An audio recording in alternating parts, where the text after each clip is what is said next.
একদিন ছোট টুকটুক খরগোশ তার বাগানে খেলছিল।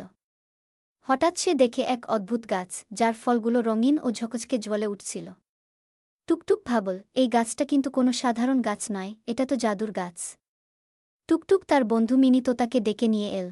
তারা দুজনে মিলে জাদুর গাছ থেকে ফল তোলার চেষ্টা করল। কিন্তু ফলগুলো হাত লাগাতেই টুকটুকের চোখ বড় হয়ে গেল।